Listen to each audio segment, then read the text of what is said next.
What if I told you that addiction has nothing to do with the willpower?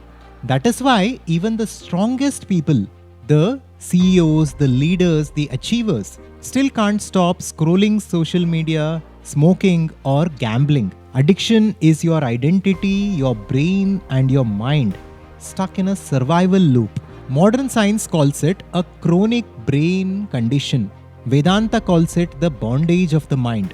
But here is the fascinating part. When you see how this wiring is done and how this actually works, you can break free from your addictions faster than you think. Whether it is endless scrolling, smoking, or gambling, it can feel impossible to stop. But in this video, you will find a solution, not from a superficial perspective, but from the deep Vedantic wisdom. The Adhvaitha channel is about consciousness and conscious creation. Here we explore Vedanta and various other ancient teachings from India to understand the nature of reality and to consciously create our lives. The first part is about why willpower breaks. Imagine this. At night, you delete an app from your phone in frustration. You feel proud and light. But the next morning, your finger still reaches out and downloads it again. You ask yourself, why did I do that? This shows us something important. Willpower alone cannot stop the cycle of addiction. Most of us blame ourselves at this point. We say, I should do better, I should have more willpower, I should have done that, I should have done this, and so on. But the problem is something different. Addiction is not just a thought pattern, it is a wiring of the mind. It changes the structure and the wiring of the brain itself. Neuroscience explains this as incentive sensitization. The limbic reward circuits, which normally help you survive by responding to food, water, or safety, become tied to addictive object. With this dopamine-driven incentive in play, the brain begins to treat the substance, the screen, the smoking, as if it were as vital as survival itself. That is why when we are addicted to something, whether it is social media or it is smoking or alcohol or whatever, the urge feels so strong. It's because the brain looks at that object as a necessity for its survival and it urges us to act and to pursue it because it needs that dopamine hit. And research also points to another truth, that addiction often acts like an escape route. It is the place that the mind runs to when it wants to avoid inner pain.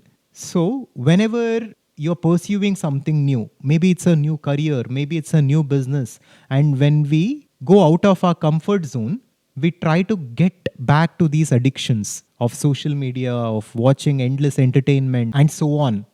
Because our mind and our brain is trying to keep us in the survival mode. Here we need to understand that the primary job of our brain is not to help us succeed and live up to our full potential and do something magnificent in this world. The primary function of the brain is to help us survive and to help us live. And that is what it is trying to do by keeping us in comfort zone. But if we truly want to achieve something meaningful in our life, then we need to go beyond this resistance. So it's not about willpower. It's about understanding what system is controlling this cycle. To understand this, we need to understand the 4 parts of the mind as explained by ancient Vedanta. So this is the second part. Vedanta explains mind in a very detailed way.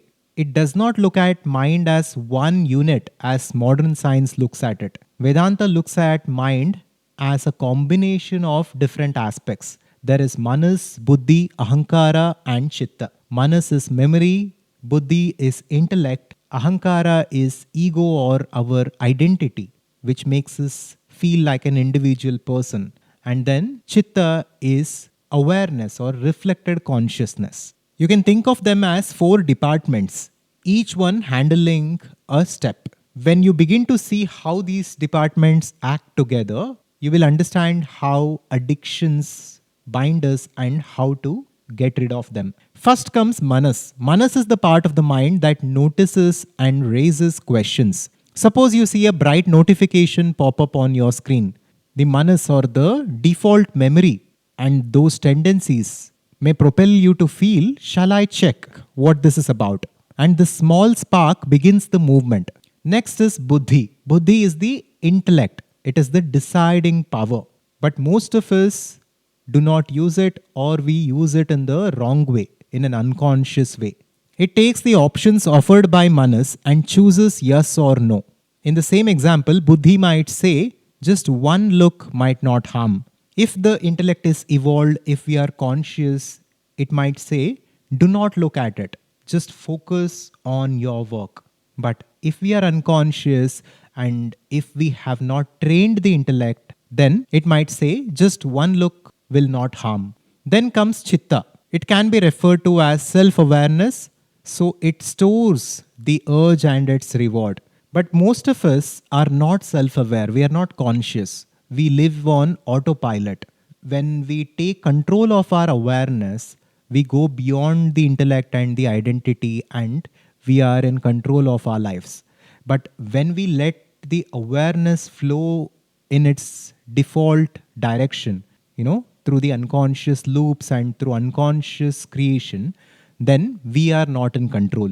This is what generally happens. Finally comes ahankara, the identity. This part says, this is me, this is mine. If buddhi permitted this call, ahankara stamps it into identity. I am this kind of a person. I need this. I always look at social media. I'm a smoker. I love alcohol. Now, this is an identity statement, right? Nobody talks like this. Nobody says this out loud. Nobody says that I'm addicted to social media. But unconsciously, every time you scroll social media, every time you smoke, you are saying this to yourself at the deepest level, that you are this kind of a person. And through every unconscious act of addiction, you are reinforcing this identity. And that is why this loop is so dangerous. Now, in the third part, let's come to the solution. Let's talk about how to break this loop through a Vedantic practice and through the understanding of Vedanta. Breaking free from the cycle needs more than good intent. Through Vedanta, we can come to a clear set of tools called the sadhana chatustaya, the fourfold discipline, which will help us break free from these patterns and evolve in all dimensions of life. For addiction particularly, three of these tools are most direct: Viveka, Vairagya, and Shat Sampatti, the 6 daily virtues. Each one is like a steady hand guiding the restless mind into a new path. So let's begin with the first tool, that is Viveka, which is clarity. This means discrimination, the ability to see what is real and what is short lived. When a craving appears, you pause and ask, is this real lasting joy or a quick escape? So the clarity of what is right and what is wrong, that is Viveka. So right when you feel like taking that step because of addiction, take 1 or 2 deep breaths and ask yourself with a clear mind, am I going to do something which is in alignment with my long-term benefit, to my ideal life, or am I doing something for a short-term gain? The second tool is Vairagya. Many people hear the word and think this is denial. But Vairagya is not about rejection. It is about detachment. When we begin to create a small gap between our identity, that is our Swabhava, and our awareness, who we truly are, we begin to see that you need not take those steps to feel that sense of joy or temporary gratification. You will naturally be in a place of fulfillment and joy. So, Vairagya is about this detachment. It is about being so full within yourself, and it is about being so contented within yourself that you do not need anything else. This is a very powerful quality to develop. The third is Shat Sampatti. Within the third component, there are 6 virtues that we must cultivate. These are Sama, that is inner calm; Dhamma, the control of senses; Uparama, that is stepping back from attachment; Titiksha, that is patience and persistence; and then Shraddha, that is trust in the path and the process; and then Samadhana, which is peace and focus. When all these 6 qualities are put together and when we slowly begin to cultivate them in our lives, our mind will become a powerful tool and a servant that can take us to the highest places in this world. Now, all these things in Vedanta are aimed at achieving liberation or mukti, which is the highest goal of life. But these are very, very relevant even to navigate different challenges of life and especially to overcome our addictions. Let's take a simple example. You feel restless and want to check endless reels. In that moment, practice sama. Close your eyes, breathe steady for 2 minutes. Mind becomes calm. That calm gets stored and slowly a new circuit builds while the old one fades away. When these tools, Viveka, Vairagya, and Shat Sampatti, the 6 virtues, are practiced with patience and commitment, a lot of things can happen and we will be able to come out of these addictions very, very quickly. So, understand that freedom doesn't come by suppressing these addictions and by suppressing these desires, but it comes by transcending them and by detaching from them and by just witnessing them and understanding that we are beyond all this and we are full and complete within ourselves here and now.